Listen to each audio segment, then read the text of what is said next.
Hello there, people of the internet. I have made a lot of mistakes in the last 10 years of being a professional reseller, which is just another way of saying that I've learned a lot of ways in which I can become a better professional reseller by not making those mistakes anymore. By far, and without contest, the biggest mistake that I ever made, the one that when I stopped making it, it had the greatest impact on my business and allowed me to scale it up from a measly little $30K a year side hustle into a six-figure brokerage firm with over $300,000 worth of inventory, was this: stop selling consumer goods and start selling industrial goods.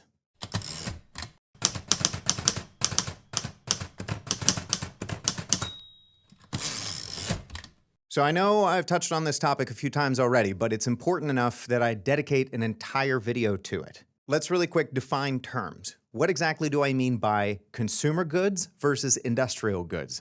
Consumer goods are anything that you would expect to buy at either a Target or a shopping mall or a thrift store or a yard sale, or anything that you would expect to find in a typical American household that isn't literally built into the walls, like the HVAC system or the plumbing. This would include things like clothing, accessories, decor, home goods, consumer electronics, toys, sporting goods, vintage or antique items, and furniture.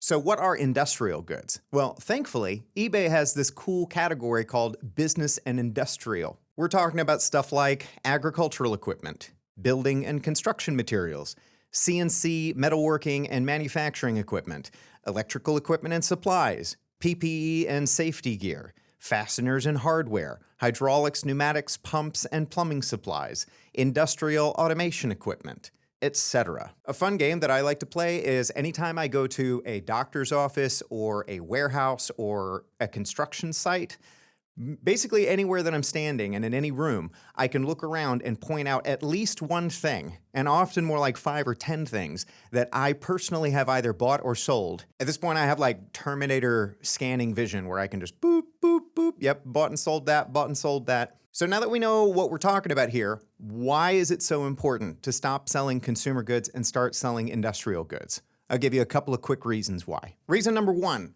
it is much easier to scale value than it is to scale volume. Generally speaking, there are two ways to scale an e-commerce business, and really to scale any business where you are selling either goods or services. You can either sell more goods and services, like a higher quantity, or you can sell more valuable goods and services. For example, let's say that I have 100 widgets that I can sell for $10 profit each, or 10 widgets for $100 profit each.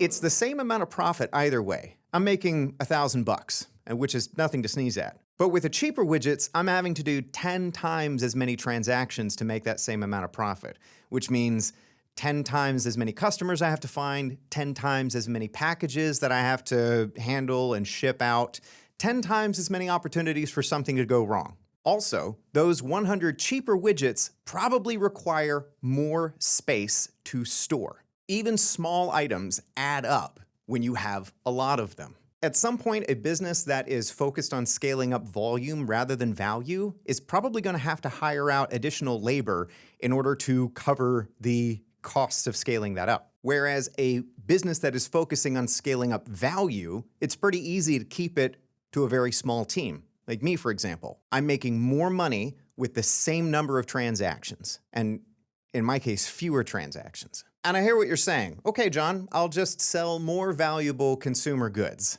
And fair enough. I thought that that might be a solution as well. But it doesn't really hold up when you think about it. Consider this. How many items in your home right now would sell for more than, say, $200 on eBay? Notice that I'm not asking you what you paid for them originally. I'm not asking what the retail price was. I'm asking what the resale price is for a used version of that thing on eBay. When it comes down to it, you probably don't have that many things worth that $200, especially if you're like me and you're thrifty and you live within your means and you buy secondhand goods a lot. You probably have a couple of pieces of electronics, like your computer or your laptop or your cell phone, maybe a couple of tools or kitchen appliances, I admittedly have a Burr coffee grinder that I could sell for more than $200 on eBay if I wanted to. Don't judge me. I really like my coffee. Maybe if you have expensive taste in clothing and a few of the pieces you have are in really, really, really good condition, and that's probably about it. And generally speaking, when people sell things at yard sales or give them away to thrift stores, they aren't giving away their most precious and valuable items. Not many people are giving their brand new iPhone away to Goodwill. You know what I mean? Generally speaking, the stuff that you're going to find at thrift stores or yard sales are things that people didn't want anymore. Stuff that is defective, stuff that is worn out, stuff that is not desirable, generally. The exception to that is they don't know what they have. They don't know what the value of that item is. And that is a thing that happens, but it doesn't happen as often as you'd think. Compare that to business and industrial goods. Generally speaking, industrial goods are worth more than consumer goods, and I can prove it to you. Let's use my eBay store as an example. I'm actually going to pull this up live while I'm recording so that I can get an exact number here. So currently my eBay store has a total value of $329,612. That's the total value of all the items that I have in my store. Now, in the spirit of fairness, I'm going to exclude everything that isn't in the business and industrial section because I do have some things that are in other categories, personal electronics and the like. Not a lot, but some. I am going to include 2 listings that are in the home and garden category. These are GFCI power outlets, and for whatever reason, eBay wants those in the home and garden section instead of the business and industrial section, but they are industrial goods. I don't care what eBay says. And I currently have about $17,000 worth of them in my store, so I am going to include them because that is a significant number. Applying those filters, I now have a total value of about $318,000, which is distributed across 122 listings with a total item quantity of 2,565 units. So what does this mean? Well, if we do a little bit of math, what it means is every time I create a listing, it has an average value of about $2,600. I think those numbers speak for themselves. Reason number 2 to start selling industrial goods. Consumer goods are returned more often. When I was researching this video, I came across this CNBC article from 2022. According to a National Retail Federation survey, a record $761 billion of merchandise was returned to retailers in 2021, which surpasses the U.S. national defense budget, which is insane. The National Retail Federation estimates that 16.6% of all merchandise sold during the holiday season was returned. For online purchases, the average rate of return was even higher at nearly 21%. 20% is a crazy return rate. Amazon has spoiled us rotten. As a consumer base, we will return things for any reason or no reason at all because it's entirely too easy. And unfortunately, eBay has followed suit with Amazon in order to stay competitive. It always makes me laugh when I see an eBay seller that has a no returns accepted policy on eBay because it's utterly meaningless. If your buyer claims that the item is not as described, you are going to accept the return. You are going to pay for shipping out and shipping back. You're just going to do it. There's no way to stop it. Now, by contrast, industrial goods are almost exclusively purchased by either businesses or contractors. Either they're buying it to use it directly within their business, or they're buying it for a particular contract, or they're buying it for a client. In any of those situations, businesses have a much higher incentive to properly research what item they're looking for and make sure that they get it right when they pull the trigger on a purchase. Time is money. Buying the wrong item, if you are working in a professional setting, means wasted money or pissed off clients or delayed projects. Obviously, returns will still happen, but they happen at a significantly lower rate than when you're selling to consumers. And also, when things do go wrong and a return needs to happen, businesses are generally much more amicable and willing to work out a solution without resorting to nastiness, which brings me to my next point. Consumers are much more likely to leave negative feedback. I am especially proud of the fact that I have maintained a 100% positive feedback rating the entire time that I've been on eBay. And I attribute this to the fact that I now sell exclusively to businesses and industry professionals. You know how people that have never worked a service industry job are generally more likely to treat their wait staff like crap? Same logic applies to people that have never run a small business before. It's mid-February as I write and record this video, which means that we are finally out of the 2024 holiday season, which is always a nightmare. For those that don't live on planet Earth, 99.99% of all shipments that are sent out between mid-November and mid-January are going to be delayed. It happens every single year, and there's nothing that anyone can do about it. And yet, there are still people that seem surprised and become really upset when their packages are delayed during this time period. This last holiday season, I had 2 different listings that are worth comparing. The first one was for some exterior LED Christmas lights, and the other one was for some Welsh Allen light bulbs used for medical and laboratory products. I sold approximately 10 units of each of these listings between the months of November and January. Guess which ones got me negative feedback due to a delayed shipment? It was the Christmas lights. Thankfully, because I gave the buyer a full refund before they even asked for one, eBay removed the negative feedback. Their seller protection is actually pretty decent if you know how to work it. Meanwhile, the laboratory bulbs, not a peep. No issue. I think they were over a week late, and the buyer was like, yeah, okay, no problem. Positive feedback. Generally speaking, small business owners know that this time of year has a lot of delays, and they plan accordingly. And they don't hold the seller responsible for things that are outside of their control. Consumers will do that 100%. Absolutely. Reason number 4 to sell industrial goods. Consumer goods are more susceptible to market trends and fads. So who else remembers Beanie Babies?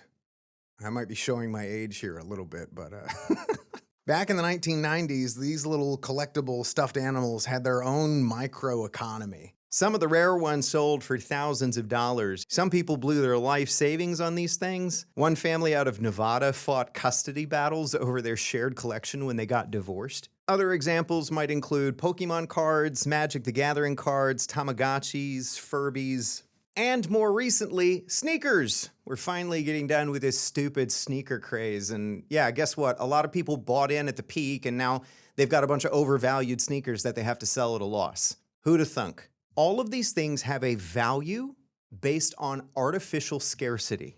Sometimes it's caused by the manufacturer because they release a limited amount in order to artificially pump up the price. But more often, it's caused by resellers who hear about this trend way too late and start scooping up as much as they can to try to flip it to some other sucker who's willing to pay a higher price. Man, I just remembered that guy that filled a storage unit full of toilet paper during the lockdowns and then he ended up having a bunch of toilet paper that he couldn't do anything with, and the stores wouldn't take the returns. Oh, man. There's a saying in investment: buy the rumor, sell the news.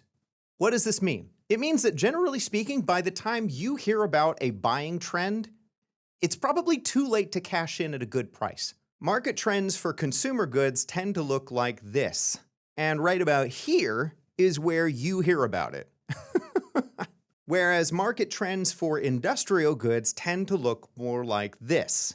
Now, obviously, there can be crashes in the value of industrial goods if there's a recall, or it turns out something's defective, or it just becomes obsolete. But in general, industrial goods have a much more linear valuation over time, as opposed to a wild roller coaster of valuation. A few caveats. I'm not saying that you can't make money selling consumer goods. Obviously you can. There's a ton of people that do, and I used to do it. Not a lot of money, but enough to support myself. I just think that it's not a great idea to get into it if you're not already into it, because there's a better alternative out there. Let's say, for example, that you already have a lot of pre-existing expertise in a particular niche. I don't know the first thing about selling rare comic books. I wouldn't even know where to start. But maybe you already do know a lot about rare comic books. Maybe this is something that you've been obsessing over for the last 20 years, and you already have a really clear idea of where certain niches within that market might exist. That's a great reason to get into that. But if you don't already have that kind of edge, don't get into it. Just get into industrial goods instead. You're gonna have a much better time. Maybe you already have a lot of your own stuff, probably consumer goods, that you want to sell. I know a lot of people that first get into reselling because they have a bunch of stuff that they need to get rid of, and they find out, oh, this is actually pretty easy. I could probably do this for a living. Alternatively, I've known at least a few people that have gotten into it because Unfortunately, a family member died, like say their parents, and they needed to liquidate all of their stuff. And they found out that way that, oh, yeah, this is actually something that I could probably do for a living. But you're probably still going to have the same kind of negative experiences that I was talking about earlier in terms of frequent returns and negative feedback. So once you get through all of that personal stuff that you want to sell, pivot and focus on industrial goods instead. Maybe you already buy stuff at yard sales and thrift stores a lot. I love yard selling. I love the thrill of the hunt. I love meeting new people and getting out and being sociable, especially when the weather's nice. Most of the furniture I own, most of the clothing that I own, I bought at yard sales or thrift stores.